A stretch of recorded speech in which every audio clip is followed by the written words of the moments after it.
Le damos la más cordial bienvenida a cada uno de nuestros hermanos, cada uno de nuestros oyentes que están con nosotros desde los distintos países. Le damos a Dios toda la honra y toda la gloria porque ha sido bueno, porque sus misericordias nunca se han acortado.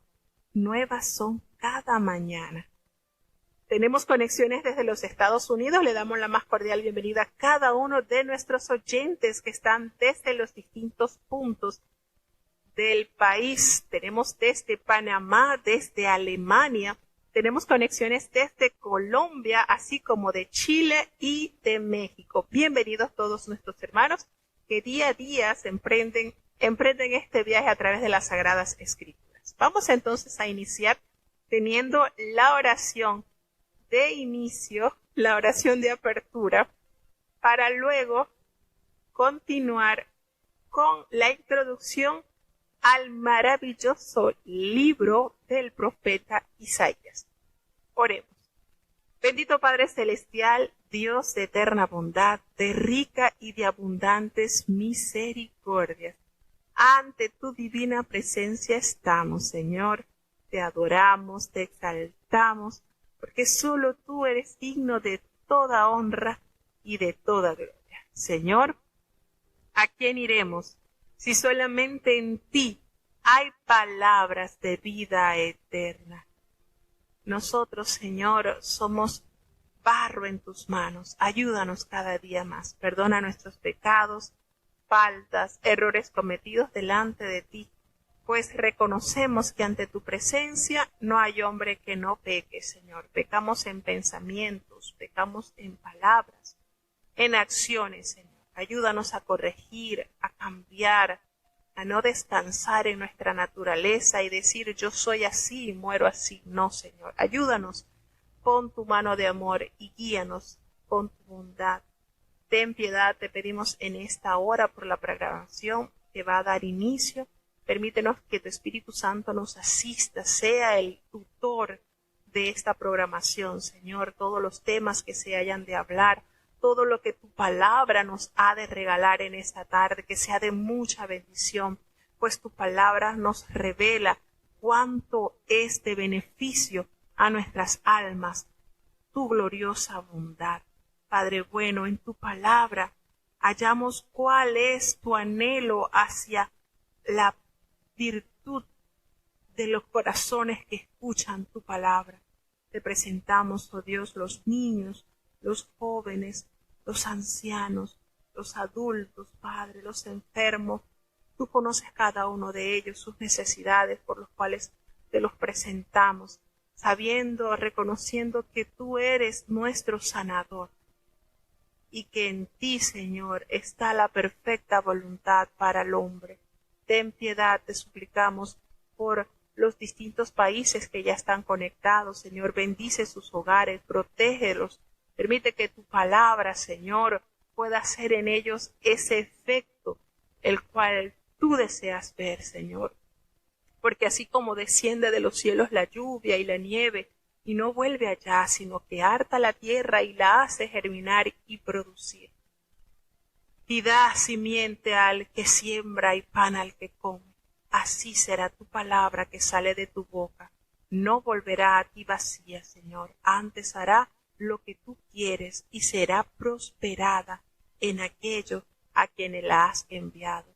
Ten misericordia, Señor, quédate con nosotros, te necesitamos. En el dulce nombre de Jesús te lo he suplicado y en él te doy las gracias. Amén.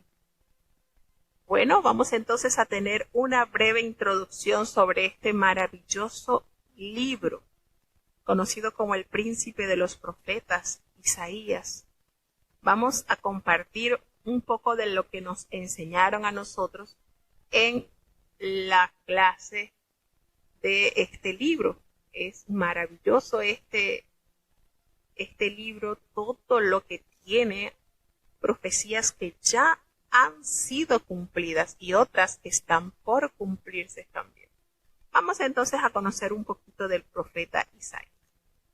Este profeta ejerció su ministerio en el reino del sur. Recordemos que después de de los 40 años de gobierno de Salomón, debido a su pecado, Jehová determina entonces dividir el reino de Israel. Le da 10 tribus a Jeroboam, quien fuese siervo de Salomón, y le deja a Roboam, hijo de Salomón, 2 tribus. Allí se comparten entonces, se divide el reino en el norte y en el sur. Bueno, el profeta Isaías ejerció su ministerio precisamente en el reino del sur. Él estuvo presente o vivió en el siglo 8 antes de Cristo. Isaías tiene un significado muy especial. Significa Jehová es salvación. Él es el más grande de los profetas del Antiguo Testamento y tiene la particularidad que es el profeta mayor citado en el Nuevo Testamento como evidencia clara e inconfundible del cumplimiento de las profecías que se consumaron en el nacimiento y ministerio de Jesucristo. Nos dice que Amós no es el profeta menor conocido por un nombre similar. Es una tradición, porque allí hace mención cuando comienza el capítulo 1, dice visión de Isaías, hijo de Amós. Entonces, haciendo referencia a su papá, su progenitor, Amós no es el profeta que conocemos en el Antiguo Testamento, ¿verdad? Él no es hijo de ese profeta que comprende el libro que comprende los profetas menores. No nos confundamos. Primero, porque acá en Amós, en Isaías capítulo 1, versículo 1, se escribe con Z y el libro de Amós se escribe con S, ¿verdad? Pero a veces tendemos a confundirnos porque, bueno, su pronunciación en el castellano es igual. Si habláramos español, sintiéramos la diferencia de ambos nombres. Entonces, su papá no es el profeta conocido con ese nombre similar, no nos vamos a confundir. Una tradición judía le identifica a Amós, al papá del profeta Isaías, como tío del rey Usías. Si así fuera, que realmente era tío del rey Usías, ello convertiría a Isaías, quien seguramente tenía libre acceso al palacio en calidad de ser primo del rey. Estos son detalles que se da de acuerdo a la tradición de los textos judíos. Entonces, la carrera profética del profeta Isaías, se extendió durante los reinados de Usías, del 791 al 740 antes de Cristo. Recordemos que Usías tuvo un gobierno de 52 años. Duró su gobierno. Fue el segundo después de Manasés, que gobernó durante 55 años. Recuerdan que Usías fue el que desobedeció, quiso ofrecer sacrificio a Jehová y salió leproso del templo. Entonces, su reinado, podemos decir, su reinado tuvo 52 años, fue el segundo más prolongado después del malvado Manasés. Y nos hallamos entonces de que el profeta Isaías estuvo activo en este hermoso ministerio en el reinado de Usías, en el reinado de Jotán, que fue muy breve el reinado de Jotán, solamente 4 años, en el reinado de Acaz, que solamente fueron 20 años, y Ezequías, que Ezequías sí gobernó más años, creo que fueron 25 o 29 años lo que gobernó 31. Bueno, por allí va el rey Ezequías, creo que gobernó 31 años. ¿Ok? Sí, 31 años gobernó el rey Ezequías.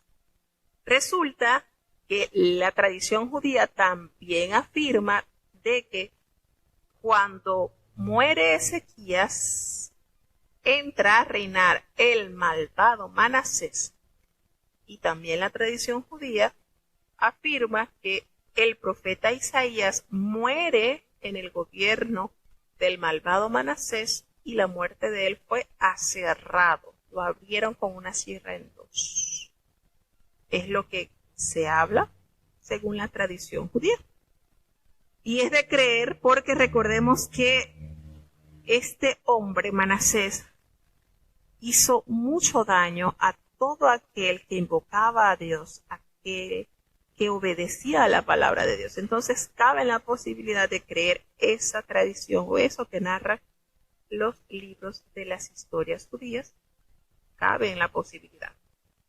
Él llegó a ser predicador de la corte, estuvo muy cercano a los reyes en sus épocas de gobiernos. Si bien Usías fue un rey bueno, Jotán, Acaz no lo fue, Ezequías sí fue un rey que buscó a Dios. De hecho, uno de los respaldos mayores que tuvo el rey Ezequías fue al profeta Isaías como uno de sus consejeros. Entonces, nos hallamos que él llegó a ser un predicador de la corte, se casó, la palabra de Dios nos detalla que él se casó con su amada esposa, la profetisa, de los cuales concibieron y tuvieron 2 hijos. En el capítulo 6 del libro del profeta Isaías detalla cómo fue el llamado al oficio de este insigne profeta. Podemos afirmar también, eso en cuanto a la vida personal del profeta Isaías, ¿verdad? Fue un hombre común y corriente en el sentido que tuvo su esposa, tuvo sus hijos, pero fue grandemente usado en este ministerio y respaldó y ayudó muchísimo a los reyes que estuvieron en la época de su ministerio. Resulta que hay entra en duda sobre si realmente fue Isaías quien escribió los 66 capítulos que contienen este libro. Entonces, muchos dicen que solamente él escribió del capítulo 1 al 39. Y se dice, como dicen por allí, son rumores, que a los críticos dicen que la segunda obra, el segundo Isaías, está compuesto desde el capítulo 40 al 55, que fue escrito al fin del exilio, del exilio de Babilonia, y que hay un tercer Isaías, es decir, otro escritor, que escribió los capítulos del 56 al 66 después del regreso a Palestina en el siglo VI y V. Esos son los rumores de los críticos que siempre tratan de opacar la eficacia y la eficiencia de la palabra de Dios. Eso es lo que ellos dicen, lo que ellos sospechan. Esto ellos lo dicen porque están basados mayormente sobre la asunción de que es imposible. O sea, lo que ellos argumentan, los críticos de este libro argumentan que es imposible la profecía genuinamente predictiva. Los exponentes de la alta crítica racionalista han contestado la genuinidad de Isaías desde los capítulos 40 al 66 y ellos aseguran que es imposible que con tanta exactitud se haya cumplido, que eso tuvieron que haberlo escrito precisamente en ese tiempo para después haber anunciado que eran profecías predictivas. Recordemos que cuando se hace referencia a las profecías predictivas son los acontecimientos a futuros. Entonces, ¿qué sucede? Que ellos no confían de que haya sido Isaías quien haya detallado con tanta severidad, con tanta verdad, todo lo contenido en los últimos capítulos. Entonces, ¿por qué? Porque ellos dicen que el autor de esos capítulos pareciera conocer la caída de Jerusalén, que tuvo lugar algo más de un siglo después de la muerte del profeta Isaías, y también la restauración de Palestina de los cautivos judíos después de la caída de Babilonia en manos de los persas. que eso fue en el año 539 antes de Cristo. Por esto, ellos afirman de que esto tuvo que haber escrito por un autor desconocido que viviera por lo menos unos 130 años después de la muerte del profeta Isaías. Entonces, ¿qué nos basa a nosotros a saber que eso es falso? Que son solamente argumentos para evadir de que la palabra de Dios, de que Dios tiene el poder total y absoluto, y que el futuro para Dios no le es desconocido. Y a quien Él lo quiere anunciar, lo anuncia y usa los medios y los instrumentos por los cuales los hará conocer. Entonces, ellos dicen, los argumentos a favor de esta teoría, bueno, no se hubiera podido mantener un punto de vista futurista a lo largo de un número tan grande de capítulos. Ellos no aceptan esto. Y que el verdadero nombre del gobernador persa, Ciro, que hace alusión precisamente en el libro de Isaías, estaba destinado a liberar la cautividad judía, no hubiera podido ser conocido por anticipado 1 siglo y medio antes del suceso. O sea, estos acontecimientos que detalla Isaías, para los críticos es imposible de aceptar, porque cómo con tantos siglos se da a conocer el nombre del rey a quien Jehová le iba a ordenar la liberación de su pueblo, como lo menciona precisamente en este libro del profeta Isaías. Entonces, hasta los tiempos modernos, hasta la actualidad, el libro de Isaías era universalmente considerado como una unidad, así como nosotros lo hemos creído, ¿verdad?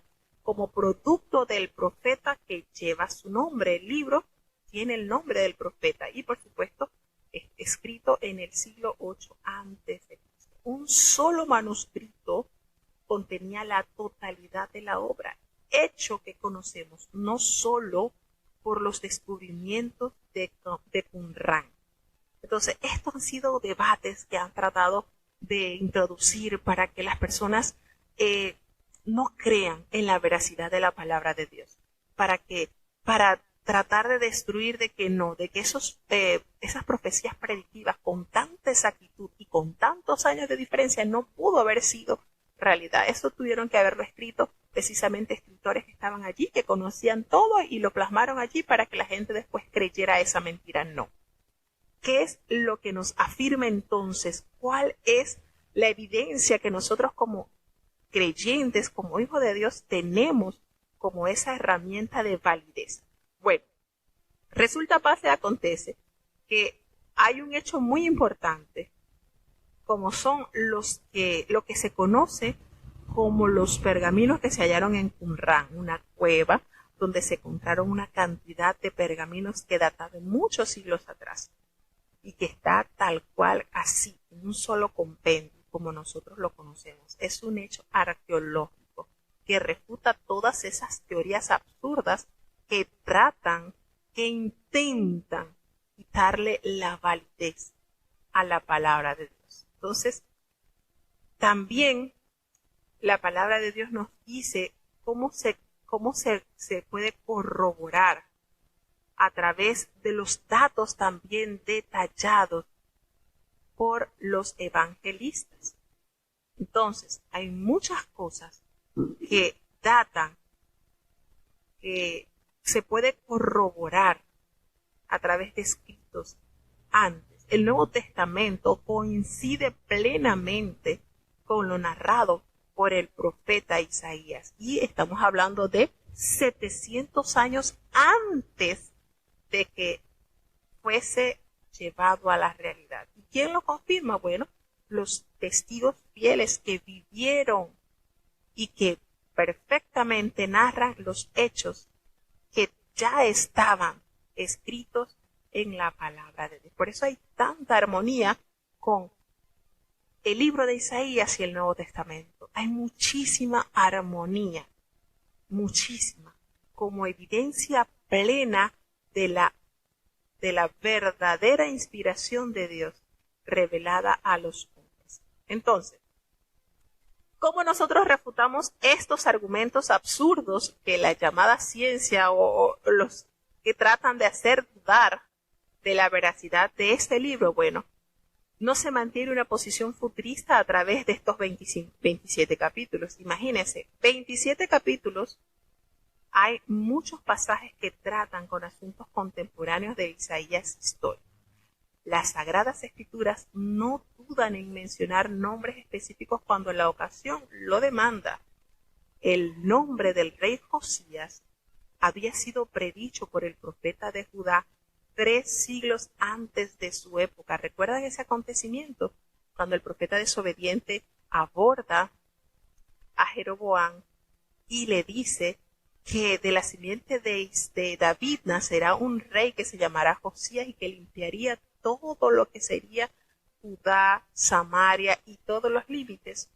Eso el Señor lo reveló con casi 300 años de diferencia, y hasta le dio el nombre al rey que lo iba a hacer. Entonces, estas situaciones que se contemplan en el libro del profeta Isaías, a los que tenemos fe y creemos fielmente en la perfecta voluntad y plan de Jehová, no nos sorprende. Entonces, hay muchas cosas. La palabra de Dios no necesita ser defendida, solita se defiende. Y esto es lo hermoso y lo lindo de este sagrado libro, que cada día transforma más el pensamiento del hombre y su actuar. Entonces, esto es amplio, hermano. Esto es de sumo gusto, de suma relevancia para todo creyente. Entonces, Belén fue nombrada específicamente como el lugar del nacimiento de Mesías, 7 siglos antes de su venida. Recordamos que Miqueas, el profeta Miqueas, hace la mención del lugar donde nacería el Mesías. Y eso fue precisamente 7 siglos antes de este acontecimiento. Además, debiéramos reconocer que a lo largo de los 66 capítulos que contiene el libro, se da un lugar enormemente destacado a las profecías predictivas como el sello efectivo, genuino de la inspiración divina.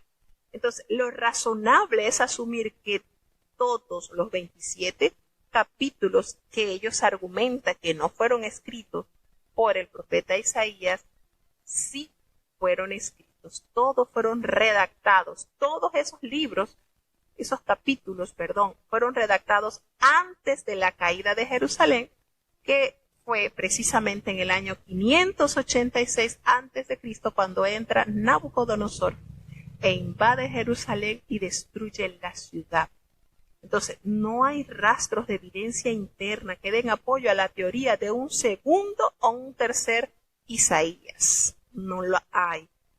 Y esto lo damos a conocer porque es importante que nosotros estemos anuentes de las acechanzas del enemigo que quiere hacer refutar que el Señor tiene poder, autoridad para revelar los acontecimientos futuros. Y como evidencia tenemos este libros que narraron con anticipación tantos acontecimientos. Bueno, uno de los ejemplos también palpables es el libro del profeta Daniel.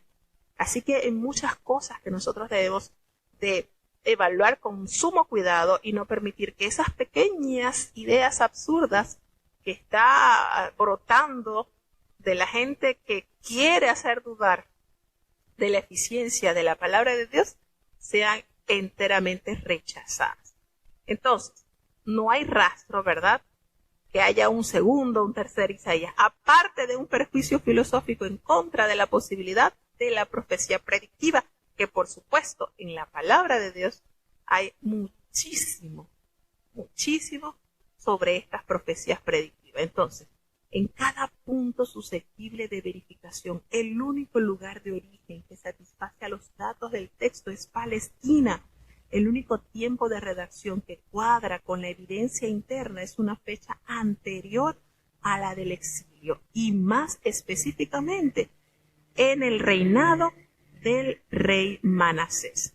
Entonces, un somero análisis así muestra que desde los capítulos 1 al 39 es algo así como lo que sucede en el Antiguo Testamento. Recordemos que el libro del profeta Isaías se conoce como la pequeña Biblia porque precisamente contiene 66 capítulos y la Biblia contiene 66 libros. Entonces se hace mucha la salvedad del capítulo 1 al 39 como los libros que contienen el Antiguo Testamento y los 27 siguientes libros, capítulos, así como son los libros del Nuevo Testamento. Entonces la polémica está en esos 27 libros, en esos 27 capítulos, del libro de Isaías. ¿Por qué? Porque narra acontecimientos con tanta exactitud y con muchísimos siglos de diferencia. Entonces, todos pertenecen al profeta Isaías, subdivididos en una colección básica de oráculos del profeta que se remontan al siglo VIII, suplementada con la posterioridad por discípulos en distintos periodos, así como lo que sucedió en el exilio babilónico en el siglo VI, como probablemente al finalizar el régimen pérsico en el siglo IV.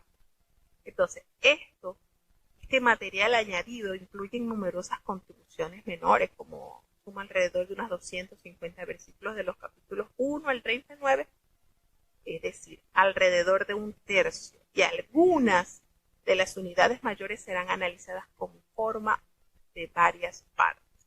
Entonces, es sumamente importante que tengamos en consideración lo maravilloso aporte de este libro y lo valioso que es para fundamentar la profecía como una herramienta muy usada por Dios para garantizar el dominio total de Dios, la soberanía total y absoluta de los tiempos, pues Él tiene todo bajo control. Entonces, vamos entonces a emprender nuestro viaje a través de las Sagradas Escrituras y ahora sí nos adentramos al capítulo 1 del libro del profeta Isaías. Escuchemos.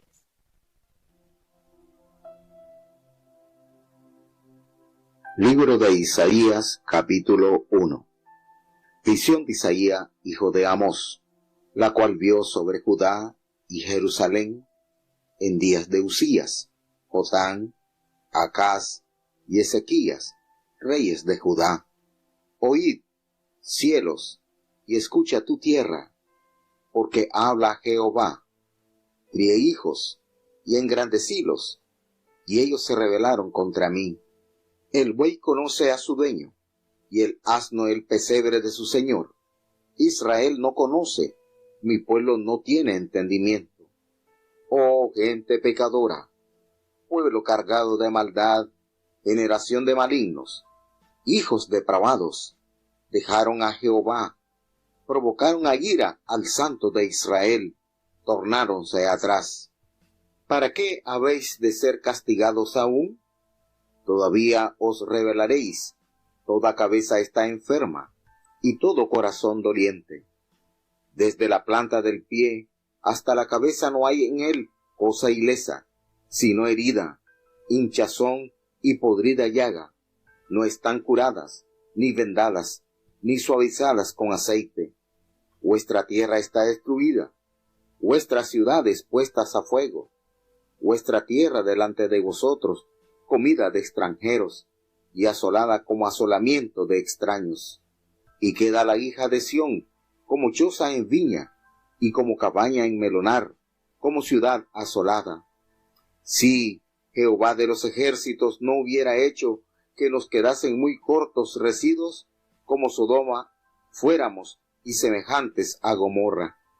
Príncipes de Sodoma, oíd la palabra de Jehová, escuchad la ley de nuestro Dios, pueblo de Gomorra. ¿Para qué a mí, dice Jehová, la multitud de vuestros sacrificios? Harto estoy de holocaustos de carneros y de cebo de animales gruesos. No quiero sangre de bueyes, ni de ovejas, ni de machos cabríos. ¿Quién demandó esto de vuestras manos, cuando vinieseis a presentaros delante de mí para hollar mis atrios? No me traigáis más vano presente, el perfume me es abominación. Luna nueva y sábado, el convocar asambleas, no las puedo sufrir, son iniquidad vuestras solemnidades. Vuestras lunas nuevas y vuestras solemnidades tiene aborrecidas mi alma, me son gravosas, cansado estoy de hibarlas. Cuando extendiereis vuestras manos, yo esconderé de vosotros mis ojos. Asimismo, cuando multiplicareis la oración, yo no oiré. Llenas están de sangre vuestras manos. Lavad, limpiaos, quitad la iniquidad de vuestras obras de ante mis ojos. Dejad de hacer lo malo. Aprended a hacer bien. Buscad juicio. Restituid al agraviado. Oíd en derecho al huérfano. Amparad a la viuda. Venid luego, dirá Jehová, y estemos a cuenta. Si vuestros pecados fueren como la grana, como la nieve serán emblanquecidos. Si fueran rojos como el carmesí, vendrá a ser como blanca lana. Si quisiereis y oyereis, comiereis el bien de la tierra. Si no quisiereis y fuereis rebelde, seréis consumido a espada, porque la boca de Jehová lo ha dicho. ¿Cómo te has tornado ramera, oh ciudad fiel? Llena estuvo de juicio, en ella habitó equidad, mas ahora homicidas. Tu plata se ha tornado escorias, tu vino mezclado está con agua, tus príncipes prevaricadores y compañeros de ladrones, todos aman las dádivas y van tras las recompensas, no oyen en juicio al huérfano, ni llega a ellos la causa de la viuda. Por tanto, dice el Señor Jehová de los ejércitos, el fuerte de Israel: Ea, tomaré satisfacción de mis enemigos, vengaréme de mis adversarios, y volveré mi mano sobre ti, y limpiaré hasta lo más puro tus escorias, y quitaré todo tu estaño, y restituiré tus jueces como al principio, y tus consejeros como de primero. Entonces te llamarán ciudad de justicia, ciudad fiel. Sión con juicio será rescatada, y los convertidos de ella con justicia. Mas los rebeldes y pecadores a una serán quebrantados, y los que dejan a Jehová serán consumidos. Entonces os avergonzarán los olmos que amasteis, y os afrentarán los bosques que escogisteis, porque seréis como el olmo que se le cae la hoja, y como huerto que le faltan las aguas. Y el fuerte será como estopa, y lo que hizo como centella, y ambos serán encendidos juntamente, y no habrá quien apague. Bueno, tenemos entonces el abreboca del capítulo 1 del libro del profeta Isaías. Este libro de verdad que conmueve muchísimo el saber cuál es la invitación de Dios, cuál ha sido siempre la invitación de Dios para con su pueblo. Es de mucha estima,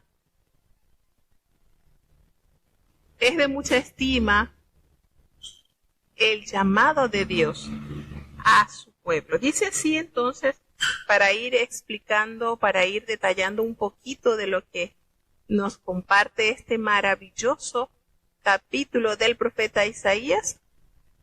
No comienza con el inicio de su ministerio. Fíjense que este libro no comienza como Dios lo llamó, como lo atrajo a su ministerio, no. Sencillamente comienza con el acto de la visión, de esa revelación divina que el Señor le entregó al profeta. Se detalla, pues, se da a conocer el nombre de su papá, hijo de Amós, que vino acerca de Judá y data la fecha en los cuales el profeta estuvo activo. El rey Usías, Jotán, Acaz, Ezequías, reyes de Judá. Hace la salvedad que fueron ellos precisamente los reyes de Judá, allí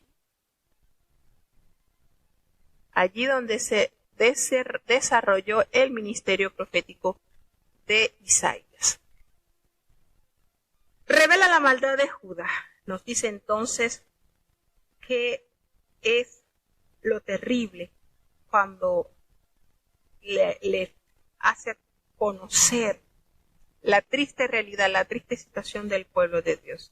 Así como le dijo a Moisés cuando Moisés habló y le dijo, los cielos son testigos, la tierra es testigo del pacto que hemos hecho, que han hecho con Jehová. Aquí entonces en el segundo versículo le dice, oíd cielos, así como Moisés. Isaías pide al cielo y a la tierra que sean testigos de su denuncia de la bancarrota espiritual de Judá, vínculo que lo une a su pueblo. El pecado equivale en esencia a una rebelión contra Dios. Entonces, así tal cual Moisés hizo la salvedad poniendo por testigo a los cielos y la tierra, así este rey entonces les hace el llamado a despertar. Y ellos se rebelaron de una manera, hablando como un padre desilusionado a Jehová. Dios le dio señales, Dios les dio prodigio, Dios cumplió con su palabra, pero el pueblo se descaminó. Y podemos hallar entonces acá la desilusión por parte de Jehová. Y Dios, siendo un Dios de amor y justo, le revela, le hace el llamado a corregir. Si ellos pudieran entender con cuánto amor Dios le ha amado, y ellos pudieran captar que están en un estado totalmente alejado de Dios.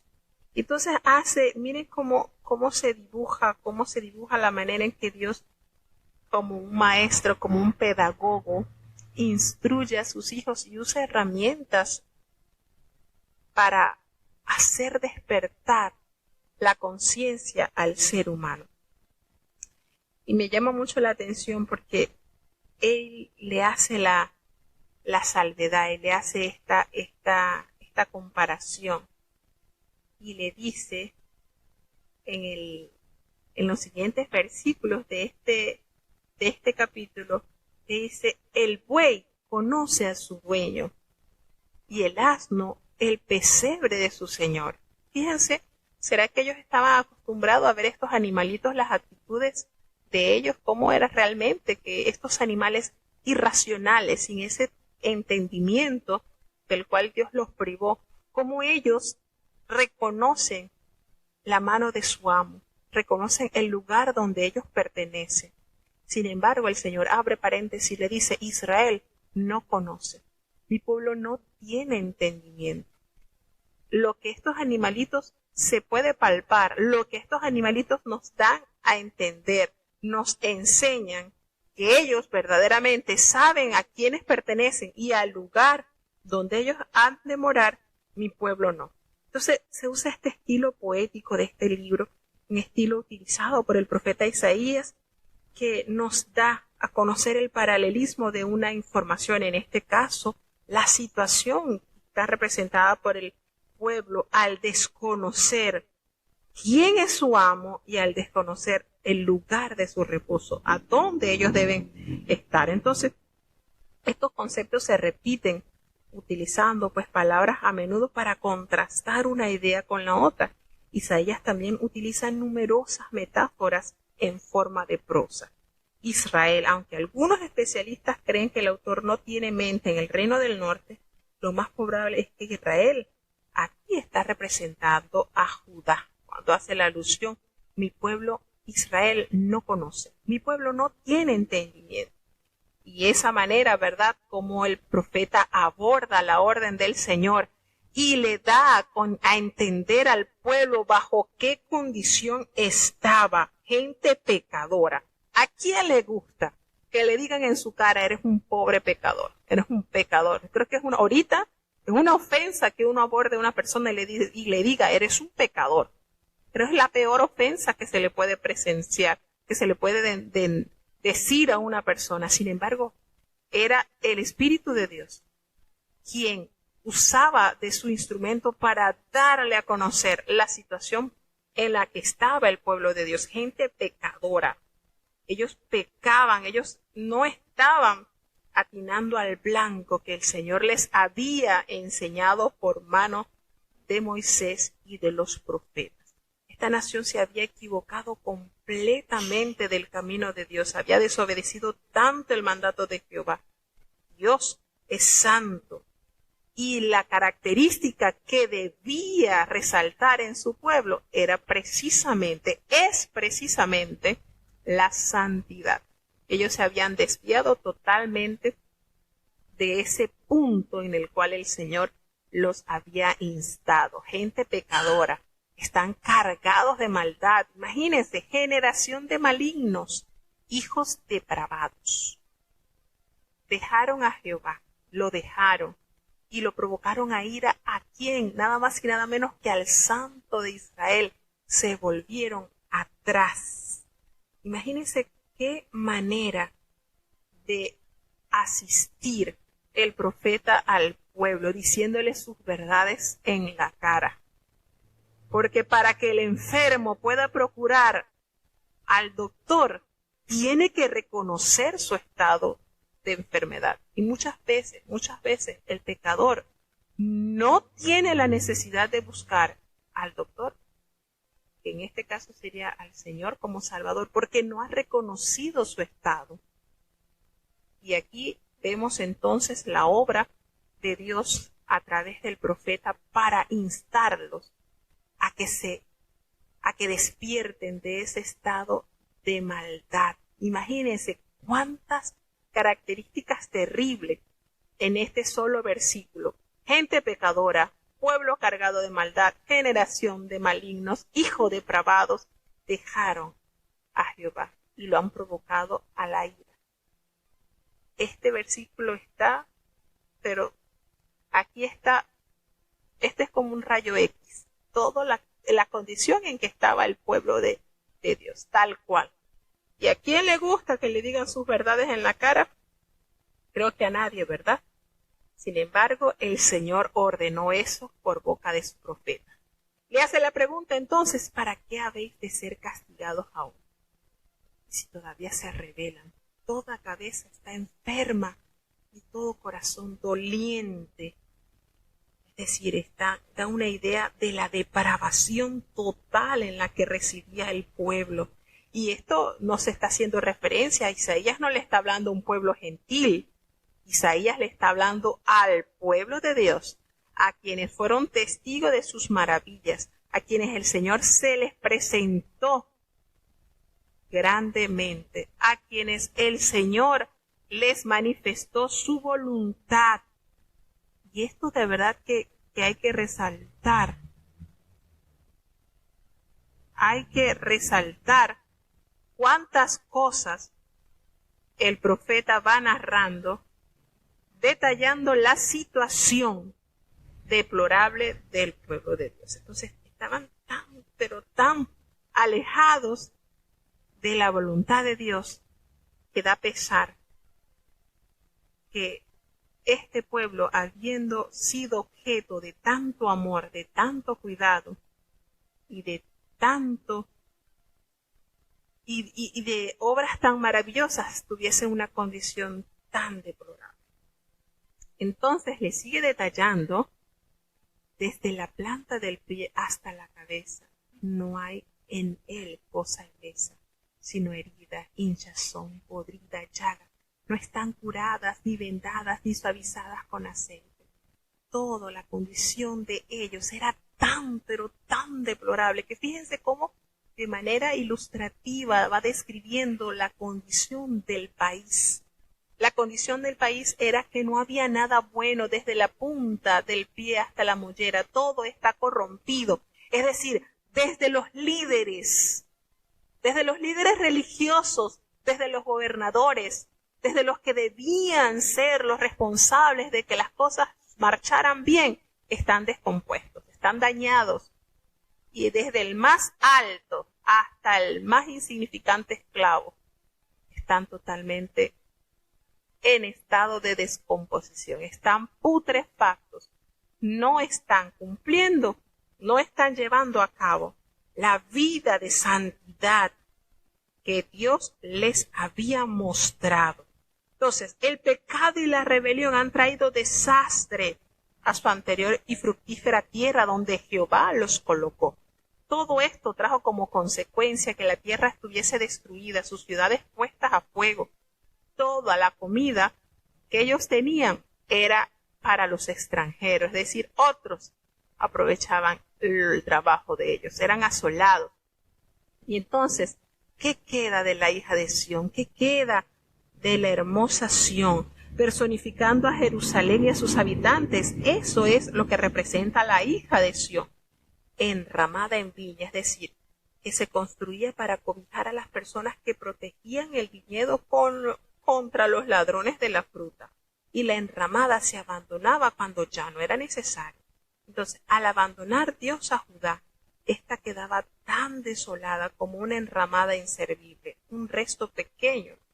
Algunos permanecerán fieles en Judá.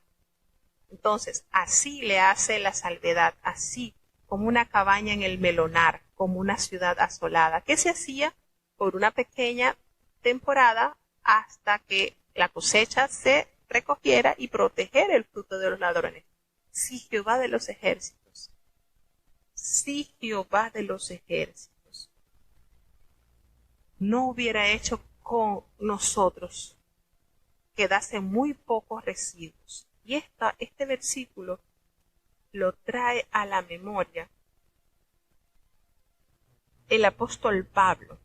El apóstol Pablo lo trae a la memoria en la carta a los romanos, cuando dice, si Jehová de los ejércitos no hubiera hecho que nos quedasen muy cortos residuos, así como Sodoma fuéramos y semejantes a Gomorra, dando a entender el estado de maldad en la cual se habían acercado el pueblo de Dios. Qué triste situación, qué triste condición. Y eso lo recuerda el apóstol Pablo, dando a entender la misericordia del Señor para con su pueblo.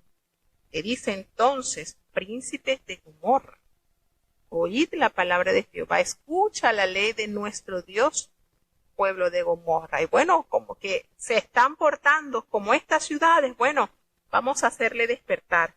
Y les da entonces ese calificativo. Ustedes que están, en pocas palabras, sodomitas, vengan y escuchen la ley de nuestro Dios. Tengan a cuenta, ¿para qué a mí, le dice Jehová, la multitud de vuestros sacrificios? ¿Y a mí en qué me favorece?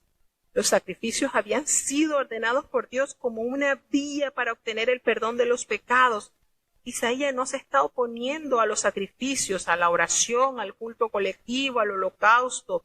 No, solamente está condenando los homenajes formales, el culto vacío que no estaba acompañado de la justicia social, de la verdadera devoción que debe existir en el pueblo de Dios. Entonces todo esto se volvió tan mecánico, tan alejado de su vida, tan alejado del plan del Señor, a tal punto que le dice, ya no quiero esos holocaustos, esos animales gruesos, no quiero la sangre de los bueyes, ya no quiero ovejas ni machos cabríos. Eso es solamente para ellos un acto mecánico, pero el sentir que encerraba una vida devocional lleno de temor santo en el corazón del pueblo no estaba presente.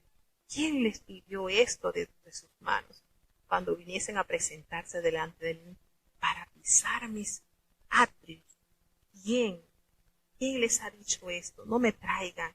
Inmediatamente el Señor les refuta, no me traigan nada de estas cosas, esto es vano. Los perfumes para que ellos presentaban eran abominación al Señor, eran una hediondez. La luna nueva, el sábado, el convocar asamblea, no las puedo sufrir. Ustedes han hecho tanta maldad que todo esto que permanece es sencillamente una cortina, es puro teatro. Y hay que resaltar algo, cuando el profeta Isaías es llamado al ministerio, recuerden que Uzías fue un rey bueno, él instó, trabajó y todo, y había esa necesidad de él, de que el pueblo pudiera acercarse a Dios, pero no había eso genuino. Quizás lo cumplían como una orden del rey, pero no había realmente ese sentir, y se puede notar cuando también sucedió durante el reinado de Josías. Él instó a la santidad, pero el pueblo estaba corrompido. Aunque lo hacían de manera falsa, no sintiendo realmente el sentir que debe existir en un alma redimida, en un corazón agradecido. Eso era totalmente alejado. Entonces, el profeta les comunica la situación y la demanda, y es lo lindo. Él les detalla que están enfermos, están mal, no, así no funciona. Y entonces, pero ahí viene lo lindo de la gracia de Dios en la vida del ser humano. Allí viene lo maravilloso de la ley de Dios, cuando detalla qué camino debemos tomar, qué sendero debemos tomar. Entonces, esto que se echa de ver, notamos cómo va acercando a que el pueblo considere su situación y corrija su mal. Y les dice: lavad, limpiaos, quitad la iniquidad de vuestras obras ante mis ojos, dejen de hacer lo malo. Ahí está, porque el Señor no solamente te dice eres un pecador, no, el Señor te da la solución. Y es lo lindo y es la verdad preciosa de las buenas nuevas. Así les hace entonces el llamado: dejen de hacer lo malo, aprendan a hacer lo bueno, busquen el juicio, restituyan al agraviado, hagan el derecho al huérfano, amparen a aquella viuda desamparada. Y este maravilloso llamado que está vigente hasta nuestros días, y el Señor Jesucristo lo recordó cuando dijo: venid a mí todos los que estáis trabajados y cargados. Y el Señor Jesucristo les dice en ese capítulo de San Mateo 11, un recordatorio de lo que Isaías pronunció: venid luego, dice Jehová, y estemos a cuenta. En pocas palabras, vengan. Yo reconozco que ustedes están mal y ustedes deben reconocer su condición, pero hay la solución: vengan, acérquense a mí. Entonces Isaías declara que Dios está dispuesto a limpiar y a perdonar si Judá se vuelve y acepta su santa provisión, porque Dios es misericordioso, Dios es magnánimo, pero los pecadores deben escoger entre la obediencia y el juicio. Es la decisión del hombre. Sí, qué versículo, un versículo ícono quizás de todos los tiempos, en el capítulo 1:18, venid luego, dirá Jehová, y estemos a cuenta. Qué lindo es estar a cuenta con Dios, reconocer que nuestros pecados han sido tan oscuros, pero que hay promesa de lavar los pecados. Y miren hasta qué punto, hasta llegar a ser blancos como la nieve, hasta llegar a ser emblanquecidos como la lana. Fíjense la manera, la magnitud del amor de Dios para con sus hijos. ¿Quién puede resistirse a este llamado? ¿Qué corazón puede decir: no, yo no necesito ser lavado, yo no necesito ser limpiado, así me hallo bien, así estoy a gusto? ¿Quién puede resistirse a esta hermosa invitación? ¿Quién puede negar? ¿Quién puede dar la espalda? ¿Quién puede decir: yo no necesito ser lavado? Yo no necesito ser limpiado. Yo no necesito estar a cuentas con Dios. ¿Quién puede resistirse a ese llamado? Hermano, es una invitación celestial.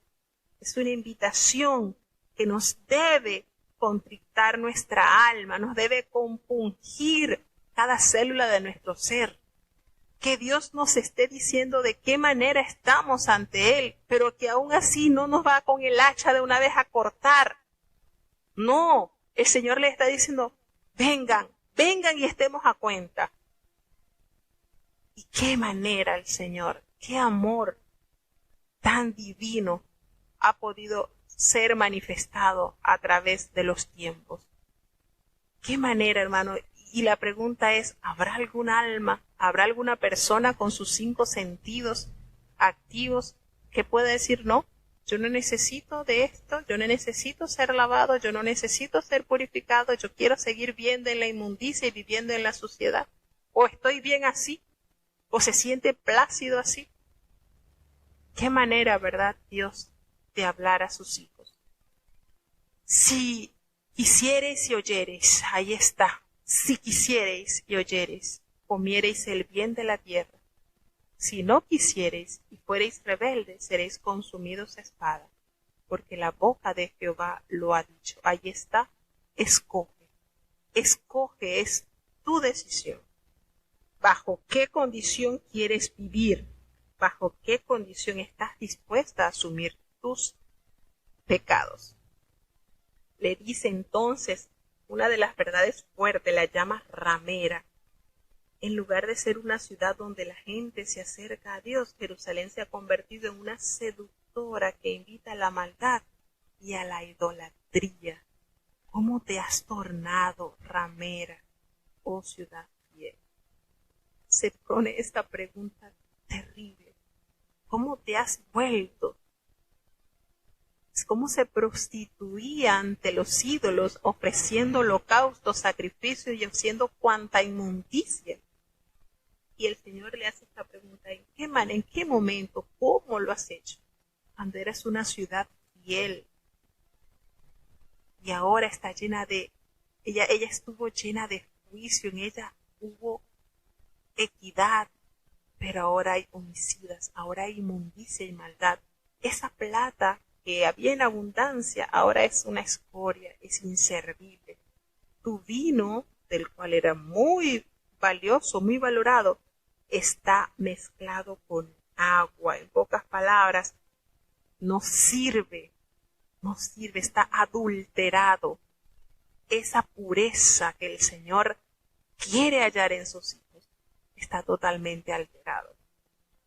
Tus príncipes han prevaricado, han sido compañeros de ladrones, todos se han vuelto ambiciosos, amando las dádivas, y se van tras la recompensa, no oyen el juicio, no le hacen la verdad, no hacen juicio a los huérfanos, ni tampoco acercan a la verdad, ni llegan a la causa de la viuda.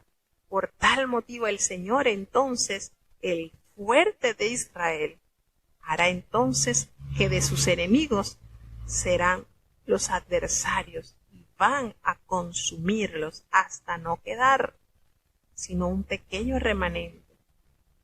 Y volveré mi mano sobre ti, voy a limpiar lo más puro de tus escorias, quitaré todo tu estaño, voy a quitar todo lo valioso de ti, voy a restituir tus jueces como al principio. Entonces llega la determinación y el anhelo del Señor a que vuelva este pueblo a su primer amor, para que sea nuevamente llamada ciudad de justicia y ciudad fiel, para que haya entonces esa verdad y esa característica que debe reinar en el pueblo de Dios.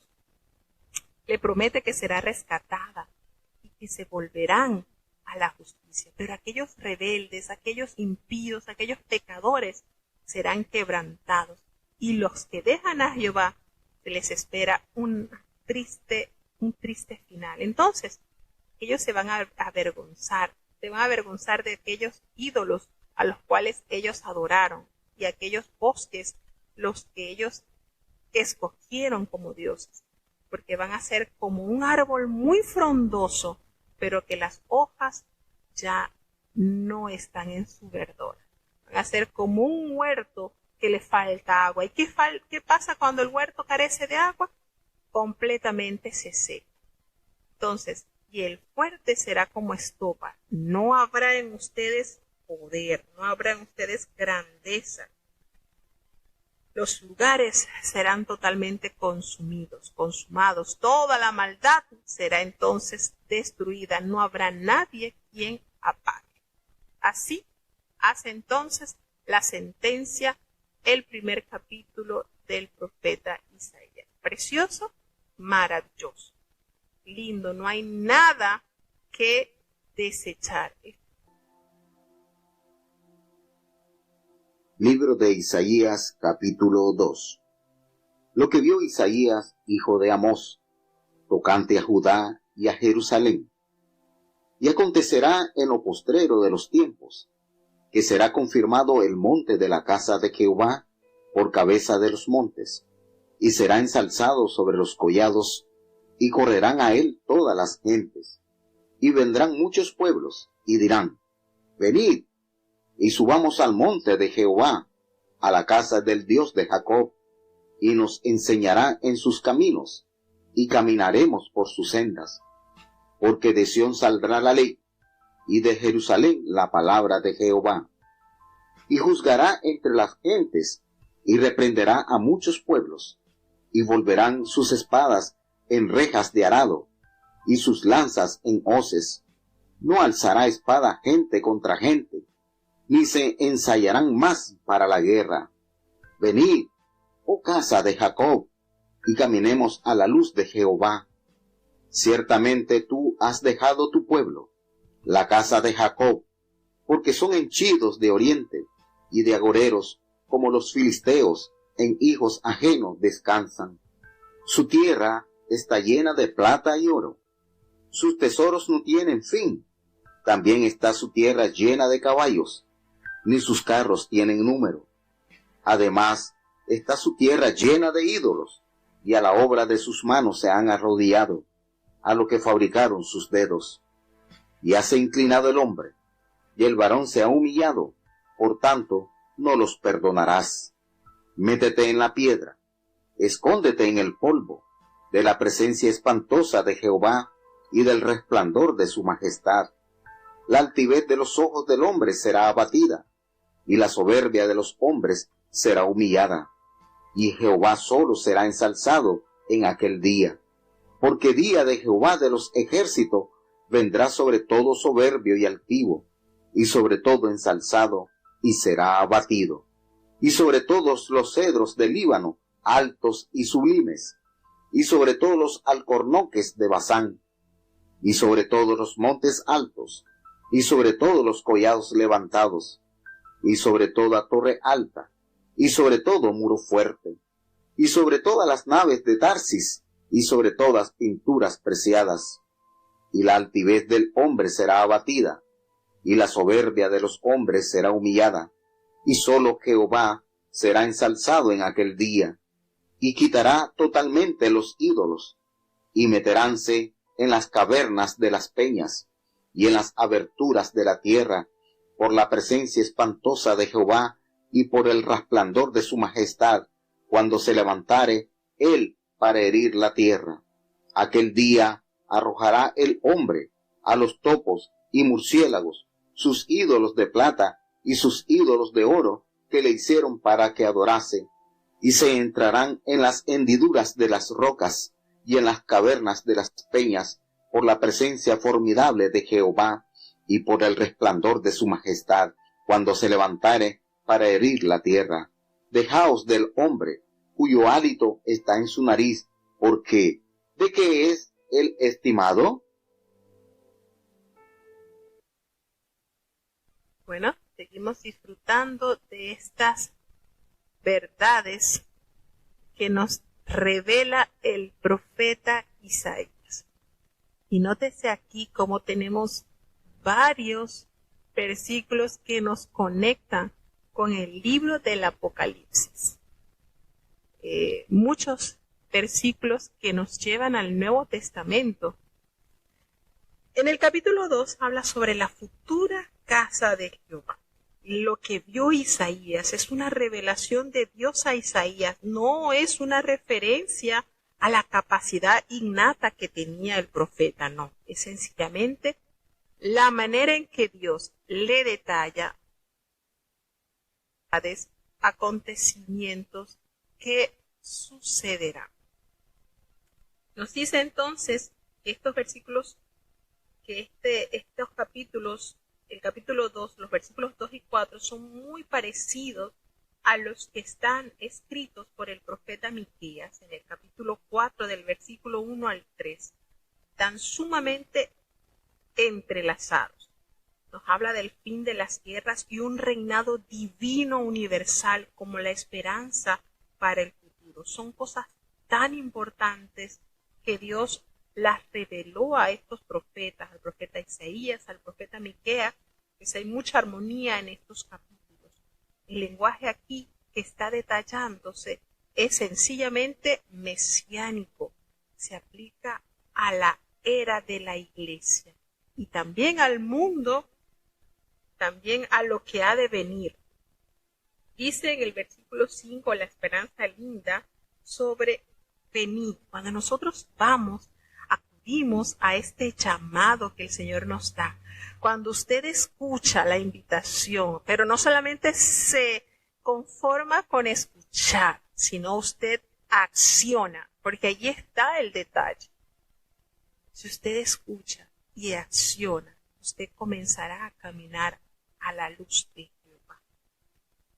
Qué hermosa esperanza. Dios solucionará al fin todos los días malos que hayamos vivido y arroja esta luz de esperanza sobre nuestro presente.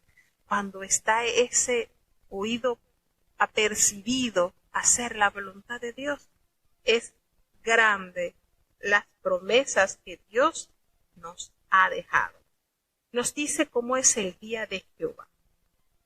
Nos va hablando como en el versículo 6 al 9, cómo has dejado tan desobediente e idólatra había llegado a ser la mayoría de Samaria, que Dios la tuvo que abandonar. Definitivamente cae esta parte del norte de Israel y queda destruida a causa de su total pecado. El profeta urgió al Señor a no perdonar a sus habitantes porque es que no tenían remedio. En estos pasajes nos vincula mucho al castigo que la historia reservaba a Judá. Pues bueno, en el año 586, como se ha dicho, es cuando cae Judá y el juicio de Dios entra entonces a ser cumplido en su pueblo. Triste y lamentablemente, el Señor siempre envía a sus mensajeros, a sus profetas, a sus predicadores, para alertar al mundo de la situación triste en la que están sumidos. Pero vendrá ese día donde aquellos hombres buscarán la muerte y no la hallarán. En el versículo 10 dice, métete en la peña, escóndete en el polvo de la presencia temible de Jehová y del resplandor de su majestad. Y precisamente este versículo nos conecta con el libro del Apocalipsis 6:15, como acontecimientos tristes que vendrán sobre la tierra, pero felices para aquellos que han escuchado, que han ido al llamado del Señor. Entonces mire lo contradictorio. Estos acontecimientos son de felicidad para aquellos que hemos acudido al llamado de Dios, aquellos que decidimos estar a cuentas con Dios y que decidimos que los pecados, que eran muy intenso ese color, muy grande, fuesen lavados y emblanquecidos. Pero aquellos que se resistieron a ese llamado van a procurar esconderse, a buscar cómo salir de la presencia, porque le temblarán ante la majestad de Dios. Entonces, toda esa altivez de los ojos, todo eso será abatido, la soberbia de los hombres, todo eso será humillada. Jehová, solamente Jehová, será exaltado en aquel día. Entonces son promesas hermosas, donde nos detalla las grandezas que les está reservados a aquellos que efectivamente han acudido a la invitación de Dios. Sobre todo los cedros. ¿Cómo hace referencia a los cedros del Líbano? Pues es una metáfora que designa a los reyes y a jefes militares, a personas de alto rango, así como montes altos y collados. Es una manera de figuras de lenguaje que designan a naciones poderosas y a ciudades. Lo que es torre alta, muro fuerte, son fortalezas militares. Las naves de Tarsis, las pinturas preciadas, esto alude al comercio, a la civilización, a todo lo que desafíe el poder de Dios será abatido. Todos los ídolos son inútiles. Aquel día vendrá y no habrá más oportunidad. Entonces, como dice en el versículo 21, haciendo referencia también a lo dicho en el versículo 10 y en el versículo 19, se meterán en las cavernas de las peñas y en las aberturas de la tierra por la presencia temible de Jehová y por el resplandor de su majestad. cuando Él se levante para castigar a la tierra, para llegarle entonces a dar el justo pago a aquellos que perseveraron haciendo el bien y a aquellos que se deleitaron obrando el mal. Entonces, de que ese día viene, sí, viene. Y como hemos dicho, ¿verdad? Hermanos, tantos acontecimientos que nos detalla la palabra de Dios, que han sucedido con tanta exactitud. ¿Quién le dice a usted que todo esto que está acá narrado, que va a ser eventos futuros, no hayan de suceder? ¿Qué nos resta a nosotros? Aceptar la invitación de nuestro amado Dios, llegarnos a Él, buscar el oportuno socorro. Qué lindo, de verdad que me enternece escuchar este llamado tan lindo que el Señor sigue ofreciendo al mundo. Venid, estemos a cuenta. Qué lindo. Y más adelante escuchamos en el mismo libro del profeta Isaías: deje el impío, deje el hombre impío su camino, el hombre déjelo y vuelva hacia Jehová. Seguimos entonces avanzando al siguiente capítulo. Libro de Isaías, capítulo 3.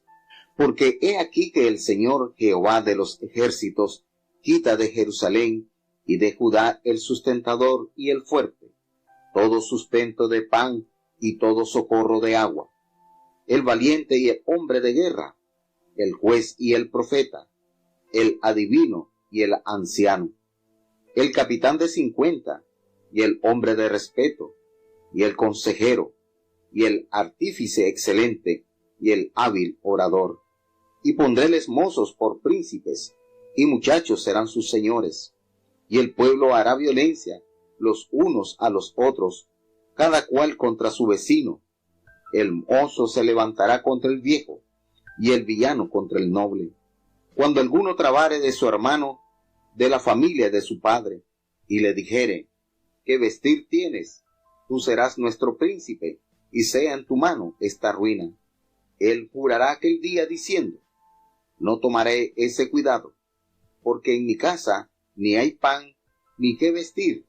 No me hagáis príncipe del pueblo, pues arruinada está Jerusalén, y Judá ha caído, porque la lengua de ellos y sus obras han sido contra Jehová, para irritar los ojos de su majestad.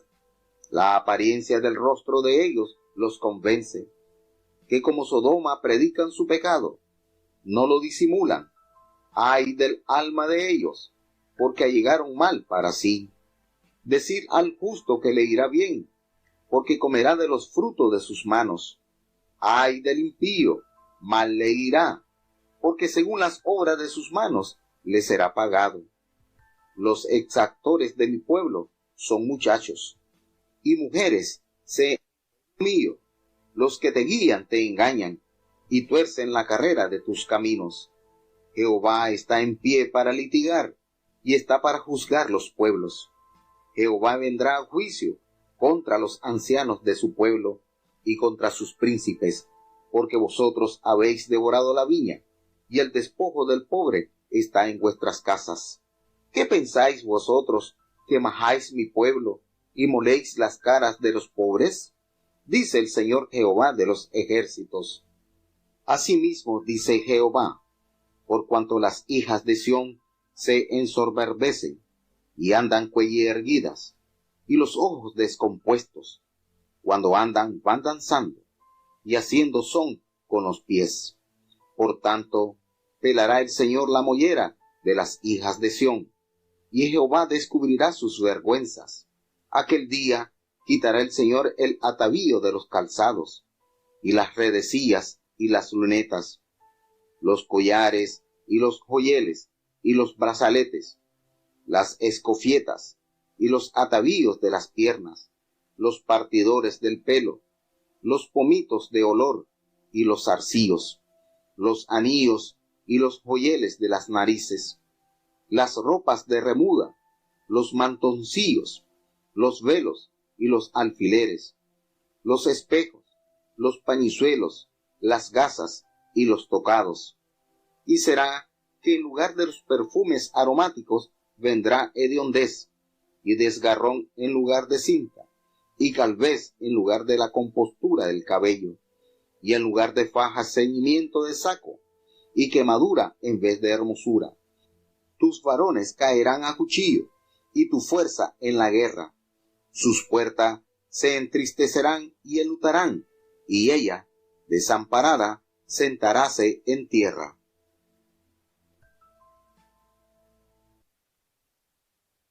Bueno, llegamos entonces al capítulo 3. Dios mío, de verdad que es que hay tantas cosas que compartir de estos libros que se nos van a pasar 2-3 horas acá. Pero bueno, ¿cómo nos deleitamos en la palabra de Dios? La palabra del Señor nos capacita, nos instruye, nos llena de fe. De verdad que vuelvo y les comparto, son de mucho provecho, de gran bendición para nuestras vidas. Cuando uno va armando y va notando cuántas grandezas el Señor le ha revelado al hombre, por amor al hombre, no porque nosotros lo merezcamos. Nos hace referencia en el capítulo 3 sobre el juicio sobre Judá y sobre Jerusalén. Entonces Isaías retoma el castigo divino que vendrá sobre Israel y que será cumplido precisamente en el año 583 antes de Cristo. Y en esos tiempos de caos, todas las personas conscientes rehusarán el liderazgo, pues, porque solo la gente inmadura, infantil y débil intentaría asumir el mando. Y por eso le hace la salvedad y le dice, bueno, ahora vamos a ver, los que van a gobernarte van a ser niños, van a ser muchachos, ellos son los que te van a guiar. ¿Por qué? Porque era sumamente un caos la condición en la que se encontraba el pueblo. Y uno dice, pero ¿en qué momento? ¿Cuál fue el punto quiebre del pueblo de Israel? ¿Por qué ese caos espiritual cuando ellos recibieron tan palpable la presencia de Dios, la dirección de Dios en medio de ellos? Las pequeñas cosas hacen grandes estragos. Las pequeñas cositas van corroendo, van destruyendo. Y eso nos debe alertar a nosotros a ser muy cuidadosos y muy prudentes. Entonces, cuando los hombres eliminan a Dios y sus leyes de la esfera económica, cuando todo esto el hombre se cree sabio en su propia opinión, todos los estratos de la sociedad sufren. En primer lugar, los pobres son los más heridos, los más golpeados. Y aquí es cuando ellos van diciendo, ustedes hacen mal, los opresores de mi pueblo son muchachos, mujeres que se enseñorean de él. Pueblo mío, los que te guían te engañan. Este versículo, cómo da tristeza, cómo lo detalla el profeta. Aquellos que te guían, aquellos líderes son los principales culpables de tu situación actual, porque tuercen el curso de tus caminos. Han deteriorado la senda que el Señor les mostró. Fíjense cómo esto es de mucha precaución y mucha meditación. El Señor les condena de la opresión y del lujo que ellos tienen y comienza entonces a decirle que eso de lo que ellos se jactaban, todo eso vendrá a juicio contra los ancianos, que se supone que los ancianos debía haber esa cordura, ese juicio, esa equidad y esa verdad para guiar a las generaciones futuras, y no lo había. El castigo, la condena vendría sobre sus príncipes, porque ellos se han vuelto los que devoran sus viñas, han sido despojados los pobres de cualquier favor que pudieran recibir. Entonces, ¿qué piensan ustedes? Que son los que maltratan a mi pueblo y lo muelen a las caras de los pobres. ¿Qué es lo que hacen? Dice entonces el Señor, por cuanto ustedes se han ensoberbecido, se han llenado de orgullo, de vanidad, los voy a humillar, los voy a dejar avergonzados. Y entonces comienza a detallar, cuando las mujeres le dan la espalda a Dios, como hicieron las de Judá, el cuadro es trágico. Y nótese, estas mujeres libertinas que no tenían en estima su matrimonio, verían a su esposo morir en la guerra, calculando 7 mujeres para un hombre. En este capítulo nos damos cuenta cómo va detallando el Señor de lo que iba a hacer. Les iba a humillar a tal punto, era una humillación muy grande, que a la mujer le cortasen el cabello. Era una humillación tremenda. Y a eso le hace referencia entonces. Te voy a cortar el cabello, a raer, y voy a descubrir tu vergüenza. Y todos esos atavíos, los calzados, las lunetas, todas esas cosas que tienes, que te hace pensar que estás totalmente engalanada, todo eso será para tu vergüenza. Todo eso será para tu humillación. De esa manera el Señor va entonces amonestando a su pueblo por boca del profeta Isaías para que se vuelvan de ese mal camino, y promesa de castigo que cumplió. Eso es lo que nosotros notamos, eso es lo que nosotros sabemos por la historia del pueblo de Israel, que todo esto que el Señor les anunció les vino como consecuencia de haber persistido en su maldad y en su desobediencia. Y sí, efectivamente, siempre ha habido un pequeño remanente, siempre ha habido esa pequeña semilla pura que ha mantenido sus frutos para Dios. Y a ese pequeño grupo Dios siempre le será cuidador, siempre le será su fortaleza, siempre le será de mucha estima y de mucho valor. Así que hasta aquí nos quedamos en este capítulo. Con la ayuda de Dios, mañana seguiremos avanzando. Los capítulos son bastante largos y comenzamos un poquito más tarde. Esperemos mañana, con la ayuda de Dios, comenzar a tiempo para aprovechar y leer 4 o 5 capítulos. Vamos a tener la oración entonces para saludar a nuestros hermanos que están conectados. Bendito Padre Celestial, Dios de eterna bondad, de rica y de abundantes misericordias, ante tu divina presencia estamos, Señor. Te adoramos y te exaltamos, porque solo tú eres digno de toda honra y de toda gloria. Señor, ¿a quién iremos? ¿A dónde iremos? Si solamente en ti hay palabras de vida eterna. Padre, perdona nuestros pecados, faltas y errores cometidos delante de ti, y ayúdanos cada día a ser mejores ante tu presencia, Señor. Dios, te presentamos al grupo de hermanos que cada día leen tu palabra de Dios. Llénanos de entendimiento, de temor santo en nuestros corazones, para no descansar solamente siendo oidores de tu palabra, sino hacedores de la misma, Señor, porque no serán justificados los que oyen, sino los que obran conforme a tu voluntad. Bendice y guarda a cada niño, Señor, los jóvenes que puedan huir de las pasiones juveniles que acechan sus vidas. Te presentamos los adultos conforme a las distintas responsabilidades, los ancianos, Señor, que puedan estar siempre vigorosos, llenos de vida en tu casa. Ten piedad de los enfermos, Padre bueno. ¿Cuántos están necesitando de tu poder sanador? Seguimos orando diariamente a favor de cada uno de ellos, porque reconocemos, Señor, que si tú nos sanas, en vano trabaja la ciencia. Quédate con nosotros, Señor, te necesitamos. Todo te lo he pedido en el dulce nombre de tu Hijo amado Cristo Jesús. Amén.